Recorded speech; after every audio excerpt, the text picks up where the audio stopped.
Good evening, I'm David Brown, and this is the Northern Sun Experience. The leaves may be turning shades of red and orange, but we start tonight's episode on the green.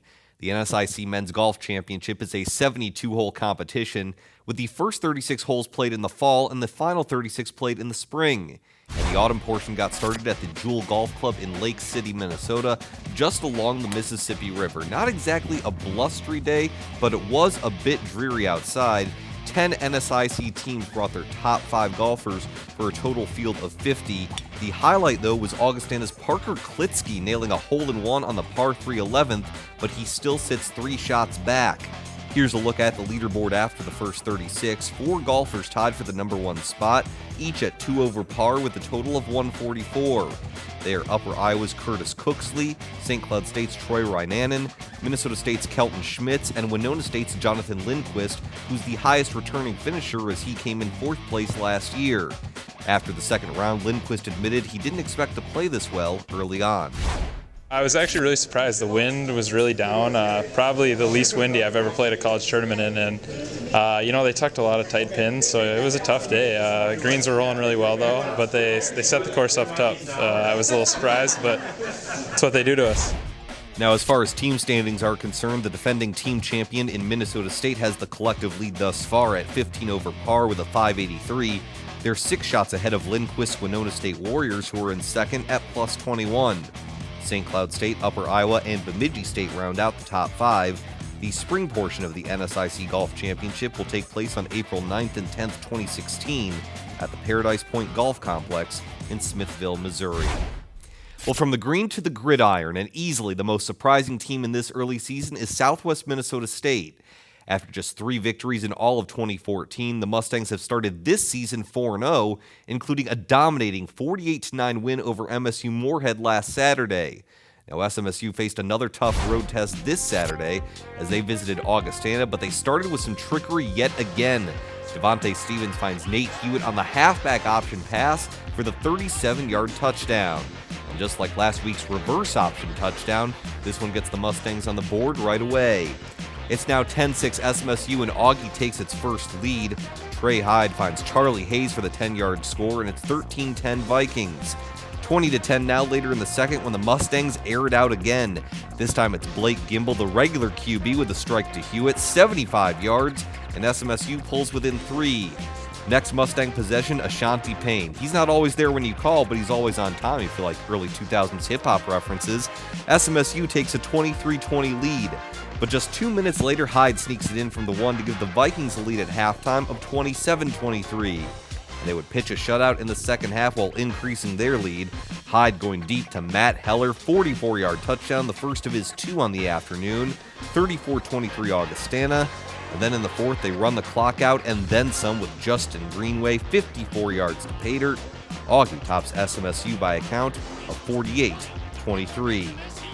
Let's check in on the other undefeateds. 4-0 Sioux Falls at Wayne State. Wildcats up 3-zip, but not for long. Kyle Groneweg finds some room and doesn't look back. 99-yard kickoff return, and the Cougars take a 7-3 lead. And it would be a lead they would not relinquish. Luke Papillion rolls right, hits Kyle Allman for a 31-yard touchdown. It's now 14-3. Just under a minute to go before halftime, Papillion takes himself on the option up the right side. 8-yard score, 28-10 USF at the break, and they'd continue to pour it on in the second half, starting with defense. Solomon St. Pierre picks it off and goes 77 yards the other way. It was 42-10 USF at that point, and they would go on to win 59-10. Could Minnesota State keep pace with USF? They had a road battle as well at Upper Iowa. Great interception by Tristan Byer for the Peacocks, realizing the ball never hit the ground. And Upper Iowa was in business after that. Dimitri Morales up top, David Eswine coming on down, 25 yards.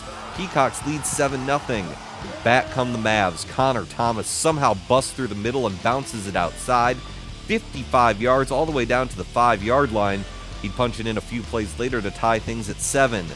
Third quarter, Mavs down 10-7 now. Nick Piracini to Bryce Duncan's 6-yard score.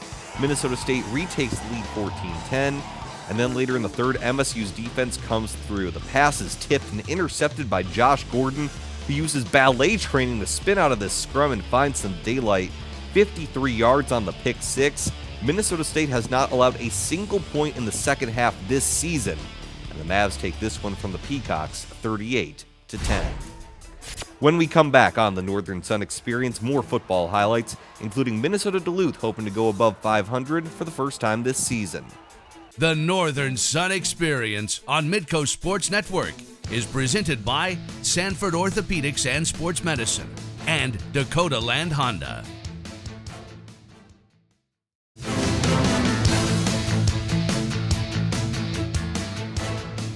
And welcome back to the Northern Sun Experience. Minnesota Duluth faced a brutal first part of the schedule, taking on Sioux Falls and Minnesota State, two top 5 teams within the first 3 weeks. And with 2 losses to those teams by a combined 7 points, the Bulldogs need to run the table to have any shot at the postseason. That journey continued Saturday at MSU Moorhead, but the Dragons spit some hot fire first with this Demetrius Carr QB keeper, MSUM with a 7-0 advantage.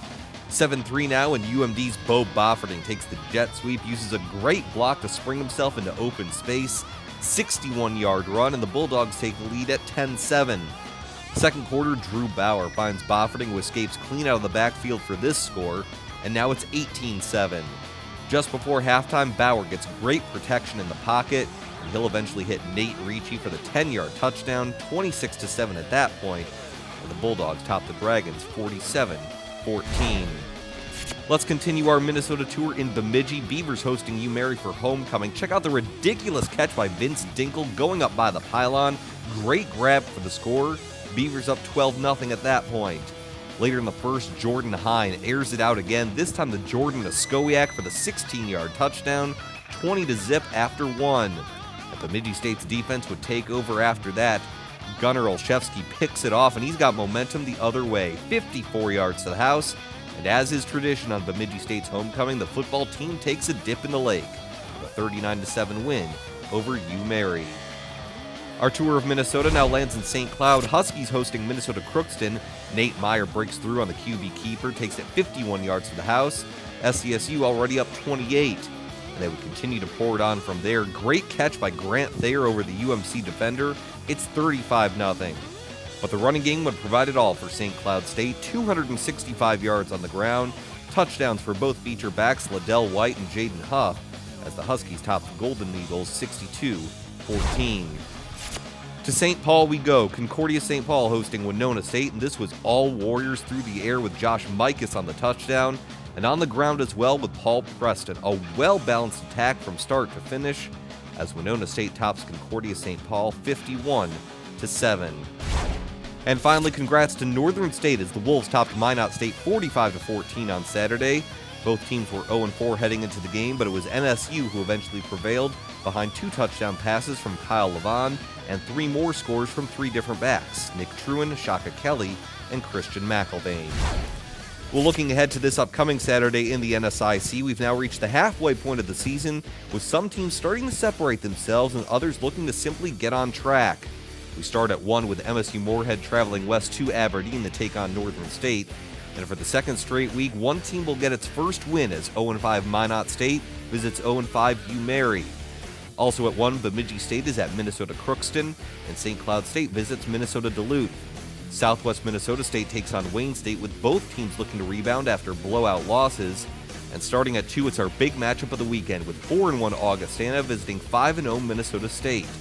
Our night games include Winona State visiting Sioux Falls and Concordia St. Paul taking on Upper Iowa. When we come back, volleyball highlights from several NSIC teams in the national top 25, including a critical road matchup for SMSU at Winona State. The Northern Sun Experience on Midco Sports Network is presented by Sanford Orthopedics and Sports Medicine and Dakota Land Honda.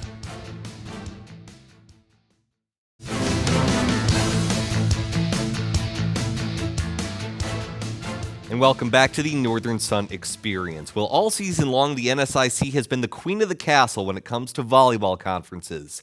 7 Northern Sun teams are in the top 25, including 5 in just the top 11. That includes number 3 Concordia St. Paul, who started last weekend with a critical contest against upstart and number 19 team in the polls, Augustana. Beautiful setup by Casey Williams to Emma Lang for the right side kill. back come the Vikings. From the net cam, it's Danny Magza with a kill off the serve. Augie took set one, but the Golden Bears would fight back. Williams sets up Anna Piaski, who fakes out everyone and goes cross court. And then it's Anna Schlock with the persistence. Concordia St. Paul survives Augustana in 5 with a 3-2 victory. Number 9 Northern State looking to continue its winning ways at Minnesota Crookston. Carrie McGarvey's slam is too hot to handle. And then a little bit later, Mandy Karofsky with the hammer. She had 6 kills on the evening. Northern State wins 3-0. They've won 12 consecutive sets dating back to late September. Let's move to Saturday. Number 1 Minnesota Duluth hosting Minot State. Great setup for Taylor Wisbrocker with the kill to increase the Bulldog lead. And if it worked once, why not do it again? Wisbrocker, another kill to the back of the gym. She was the star for UMD on Saturday. She had a career-high 20 kills as Minnesota Duluth sweeps Minot State 3-0. We ended the weekend with another top 25 showdown. Number 5 SMSU at number 25 Winona State. And it's the Warriors' Maria Rage with a block of the net to give Winona State the early lead. Then a little bit of offense from the Warriors as Lauren Kodranowicz gets the kill. But the Mustangs were too tough. Sarah Parker finds a soft spot in the defense. And then it's Aisha Oden with the kill. SMSU takes this one over Winona State 3-1. One final note from volleyball results. We're going to have highlights on next week's show, but Concordia St. Paul scored a huge victory at number 1 Minnesota Duluth on Tuesday evening with a 3-1 victory. Taking a look at this week's National Volleyball Poll, which was conducted before the Concordia Minnesota Duluth match, and the top 3 NSIC teams remain unchanged. UMD holds on to the number 1 spot with 27 first-place votes. Concordia St. Paul stays at number 3 with 4 first-place votes. And Southwest Minnesota State remains at number 5. Northern State moves up 1 spot to number 8 and actually received 5 first-place votes. Wolves still undefeated at 15-0 and definitely impressing in the coaches committee. Wayne State moves up 1 spot to number 10. Augustana moves down 1 spot to number 20. While Winona State moves up to number 24. Still 7 NSIC teams in the top 25. Let's switch gears to soccer now, and let's give some love to Minot State. The Beavers may not be ranked in the national top 25 just yet, but they are receiving votes in the coaches poll, and they've nearly matched last season's win total already. They faced a tough test on Saturday hosting Winona State, but the Beavers were up for the challenge. Celine Johnson gets in front of the Winona attack to keep the game scoreless, and the Beavers would capitalize later. 45th minute, just before halftime, Ninfa Ramirez knocks it in to give Minot State a 1-0 lead. Second half, Ramirez gets some space and goes top shelf for her second goal of the match. Minot State shuts out Winona State 4-0. Augustana, currently number 20 in the national polls, hosted Minnesota Crookston Sunday. 38th minute, Hannah Kierstead sets up Callie Nordberg out front for the goal, her second of the year, and the Vikings lead 1-0. Second half, 61st minute, Crookston gets the equalizer. Off the corner kick, Delaney McIntyre with the header to nod things at 1. It would stay that way until the final minutes, the 89th to be exact. Samantha Timkowitz, long shot from the top of the box, and she nails it. Augustana sneaks away with a 2-1 victory. Number 10 Minnesota State visited Northern State this weekend. Mavs and Wolves in a scrum, but Emily Erickson recovers and finds Corey Cronforce for the header, the first of her 2 goals, and it's 1-0 MSU. Later in the first half, Kiana Nichols' persistence pays off on the second effort. It's 3-0 at that point, and Minnesota State tops Northern State 5-1. Coming up next, we go under the Northern Sun at Upper Iowa University. The Northern Sun Experience on Midco Sports Network is presented by Sanford Orthopedics and Sports Medicine and Dakota Land Honda.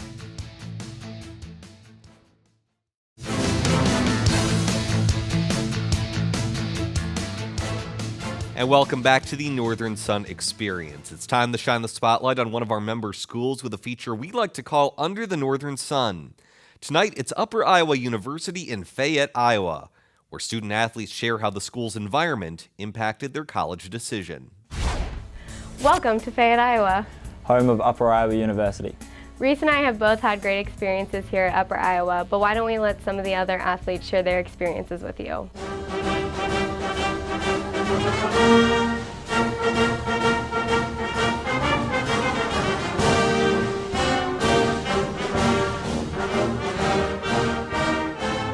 I chose UIU actually because of my wrestling coach. He came and talked to me. I didn't even plan on wrestling once I got done with high school, but he talked me into it, and it was the best decision I ever made, and I'm loving it ever since. I chose UIU because I'm from a big town in Minnesota, and I toured this small campus, and I just fell in love with it, and I just knew from that point I was meant to be here, and just the tennis team here was super nice when I met them, and I just think it's a great fit. Upper Iowa is the best fit for me because of the small community, small school atmosphere here. Everyone here knows each other, and it feels just like a family, just like high school did, you know. A lot of people are involved in things. You get to know people, go support them, and that's what makes it fun here. It's just the whole family aspect and getting to know each other. I really like the small atmosphere, and I also like the small classes. I feel like because I'm an athlete and when I'm away on the road, it's a lot easier to catch up with my professors, and my professors also know me by my first name and when I'm going to be gone, and it's nice to know that some of them actually email me and say that they're proud to have an athlete like me in their class. To me, being a Peacock is all about the word family. Here at Upper Iowa, you really come here for 4 years, and you just, from day one, you're entered into this Peacock family. And it's not uncommon for athletes like myself to get messages from former alumni just asking how you're doing, how the season's going, and it really creates sort of a family atmosphere for the rest of your life. To be a Peacock, it means to be a part of community. I know here at Upper Iowa we're a small Division II school, so it's nice to be around other student athletes who have the same motivation and drive as you do to compete and excel at what sport you do. One of the great benefits of being a student athlete at Upper Iowa University is that we have the opportunity to be a leader not only on our team, but we have 2 great student athlete organizations here on campus. SAC, our Student Athlete Advisor Committee, and APE, our Athlete Peer Educator. The APE program lets us be mentors to the freshman student athletes that come in. We take student athletes that are different from our sport, and we help them transition into college, and we're pretty much there for whatever they need. And being on a small campus, it feels like a close-knit family. All the athletes know one another, so we're really supportive of each other, so we'll find each other at all the sporting events and be really supportive in that way. With 40% of Upper Iowa's campus being student athletes, it's important that we go to all the sporting events and support our fellow Peacocks during competition. It really helps them perform at a higher level, and it makes for a great experience on game day. And we also get a lot of support from the professors as well. They know our travel schedules ahead of time, so it helps to make up homework beforehand, make up tests before, after we get back from trips, so they're really supportive in that way too. Along with the great academic support at Upper Iowa, we have great lodging, travel experiences, equipment from our coaches, facilities that help make it a Division I feel. In addition to the great experiences here as student athletes, our facilities always allow us to compete at the highest level. Our new weight room training facilities ensure that we're always performing at our peak. And our athletic venues always accommodate the entire city of Fayette to come cheer us on. I hope that you've enjoyed hearing about Upper Iowa University. Go Peacocks!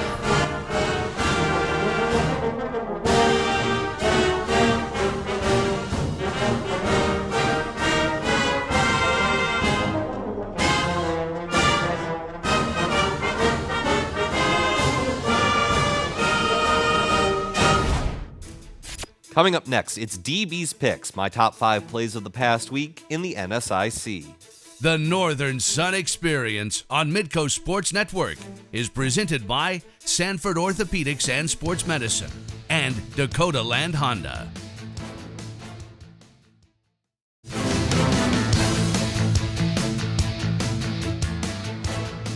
And welcome back to the Northern Sun Experience. It's time for DB's Picks, my top 5 plays of the past week in the NSIC.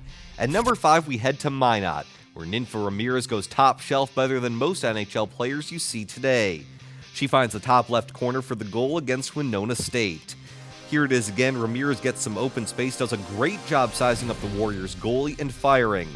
Minot State topped Winona State 4-0, and Ramirez tops the list of my top 5. For number 4, we go to Upper Iowa, where some heads-up thinking from Tristan Byer resulted in the ball not hitting the ground for the interception. Check it out in slow motion. You can see after the tip, the ball lands on the Minnesota State receiver, but Byer grabs it just before it hits the grass.